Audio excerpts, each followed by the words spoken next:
Ayan, mataas yan. Huwag mo muna bibigyan, unti-untiin mo. Unti-untiin mo daw, Pinay, at baka yan ay maputol. Mahukay ka niyan. Ay, laki ay. Hindi, bayaan mo siya, wala na. Hindi ano talaga yan. Hindi naman talaga. Lalo kaya malalaki ang laman, kaya matigas yan. May laman na po yung kamuti mo? Meron na yan, malaki yan. Hindi mo pa nahukay? Bago lang yan. Walang nasipag, mahinang hipas sa kalabaw. Ang kanyang labagan ng kalabaw yun. Hindi siyempre tataya mo na doon. Hindi mo dito. Parang talaga. Mukhang matigas.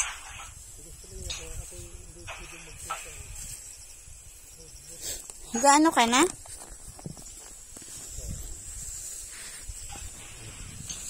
Ayan. Gaano ka? Yan pala yung technique. Gagawin ko po sa halo-halo. Pwede rin lagain.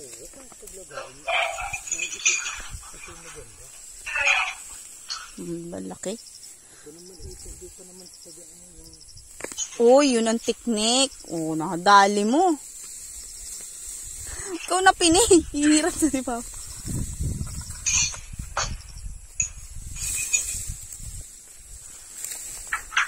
Kung nakikita mo kung may naputol. May naputol. Isang lang mo dito. Na. Oh, di ba?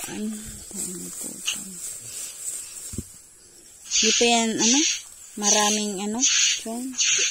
Kumbagang, ano? Tama na pala itong lubakin, ano? Ay, kahit lubakin, kahit sumanin. Magtanim ka ulit. Tinatamad na magtanim. Ay, sus naman. Pero madami na ako natira dyan. Kaya nga na, ayaw mo pa yun. Na may napipira ka dyan. Kung gandun yan, ayaw yun. Kaya nga po, dati dinadaan ako dyan. Sabi ko, ang daming kanggus pala dito. Pwede ako kumakain ko? Ah, sige na. Sa iyo pala. Parang naputol. Kalawiti pala to si Pinay. Kala ko mawi si ay. Oo, natin, pagka na. Laki na. Laki na si baby.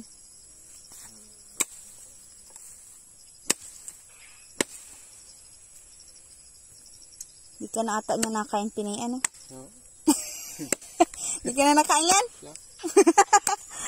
Hindi. Tigas naman na nun, Pinay.